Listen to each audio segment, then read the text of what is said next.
Hi there, this is Vision Eternity Ministries. My name is Lee Klein. I've been given the awesome privilege to tell you that Jesus said we are not ready. So we've been learning how to get ready to be his beautiful bride without spot or wrinkle. He said in Revelation that the bride has prepared herself. So we actually have to take the time to get ready for his return. Let's acknowledge him, Jesus. We thank you and praise you for teaching us your way. We thank you and praise you for teaching us, in fact, that we are not ready. And we're just asking you to take over here, show us how to be that bride that has prepared herself for the groom. We love you and praise you and give you all the glory in your name. Revelation 19:7, let us rejoice and shout for joy, exulting and triumphant. Let us celebrate and ascribe to him glory and honor, for the marriage of the Lamb at last has come, and his bride has prepared herself. We have to get ready. A bride has to get ready for her wedding, and that's what we've been talking about. And today, Jesus wants us to know that he has been warning us. He's telling us things to come. Have you ever gotten in a car and the person driving the car take off before you were actually in the car? Has it ever happened to you? What about, have you ever had someone open the car door for you?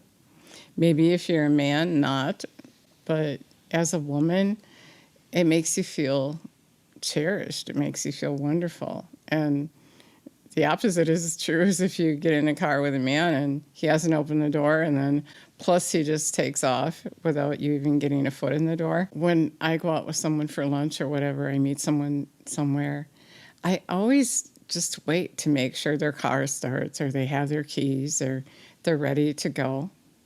I think that's common courtesy. The other day I was walking and I witnessed parents dropping off their daughter at someone's house. And I noticed before she even got to the door, they took off. And I thought, well, wow, this is an upper class neighborhood. And I was really astonished that they would just leave her there without making sure that someone answered the door and she got in. And so I just kind of watched and to make sure someone opened the door and she got in. She was a young girl. And so I was surprised at that. I said all that to say that one morning I woke up into an audible knock at my bedroom door. Actually, it was next to my bedroom door. And it wasn't, it startled me because it didn't sound like a door in my house. And then suddenly I knew it was Jesus. And I addressed him and he said, "Get ready, I'm coming." And then a couple days later, I heard another audible knock, but it was on the wall, the outside wall of my bedroom. And he said it again, "I'm coming, get ready." And I was walking that day and I just wondered, I hadn't asked, but I wondered, why was he knocking? And the Holy Spirit said, he's a gentleman. See, he's not gonna come without telling you first that he's coming. He said in Matthew 24:33 that when you see these signs taken together coming to pass, you can know of surety that he is near. He is at the very doors. And that same day, he led me to the scripture. No, we don't know the exact hour or day, but he is warning us. He's a gentleman. He's telling us he's coming. He's not going to take off while you're getting in the car. He's not going to drop you at the door and not see you in. He's going to make sure that you have your keys and you're ready to go when you get in your car. He's a gentleman. He has integrity. He honors you. He takes care of you.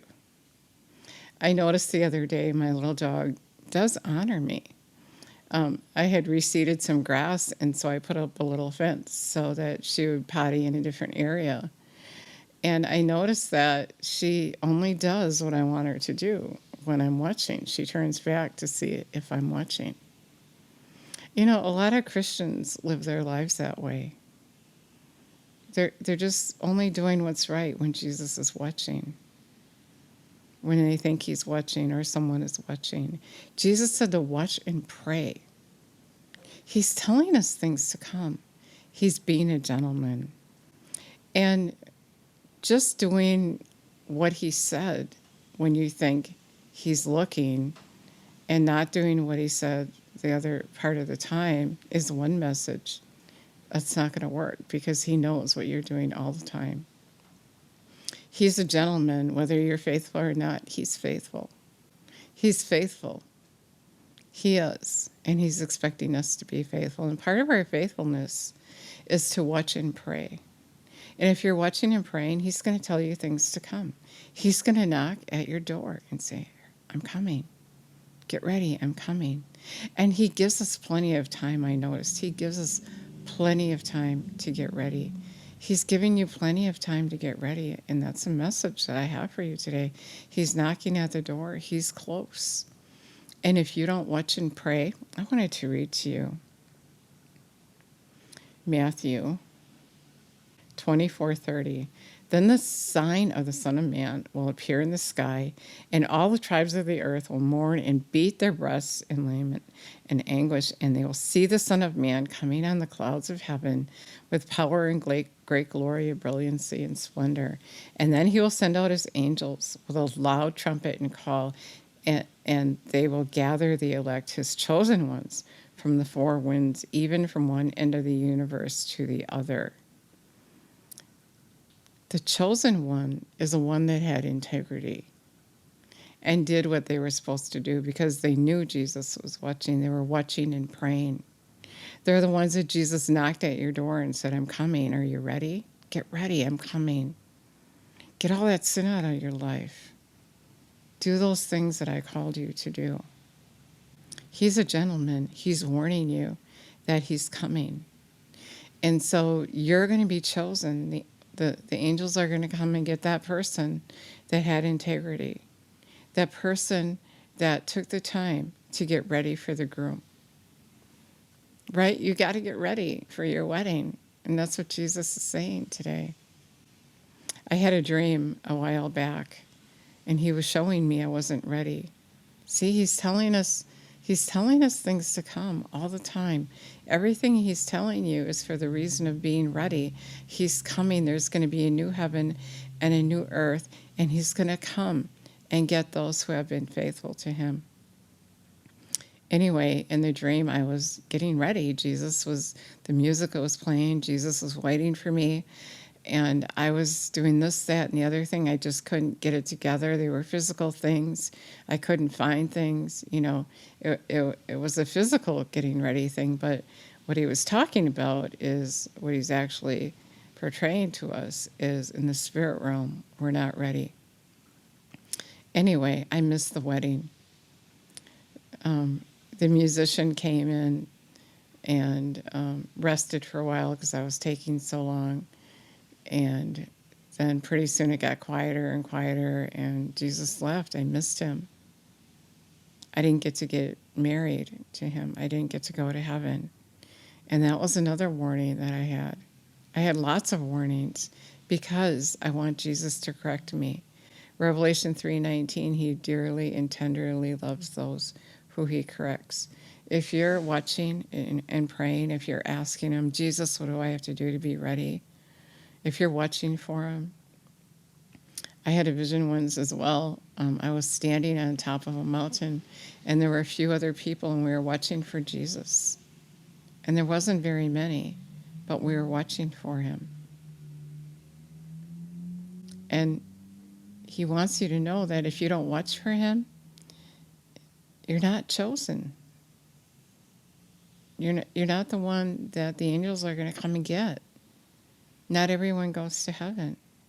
If you're not watching for him, he'll come and it will be like a thief in the night. And you're going to wish he didn't come.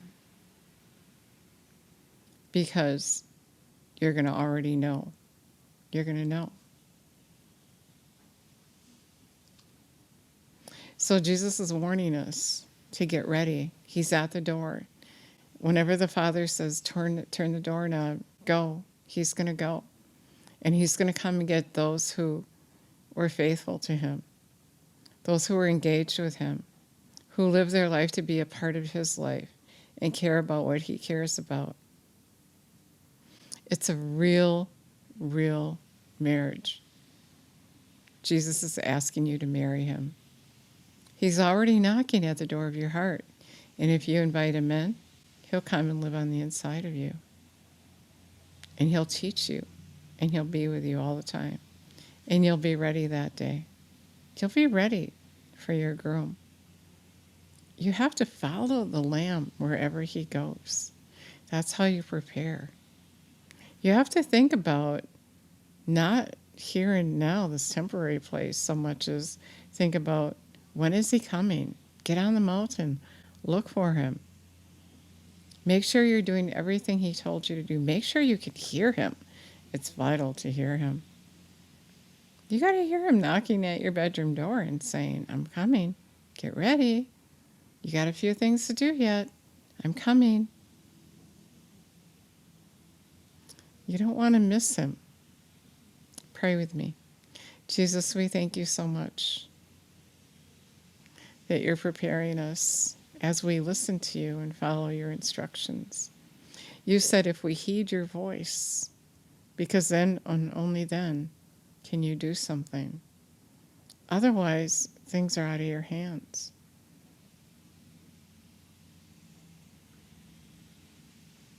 So we heed your voice. We submit to you right now.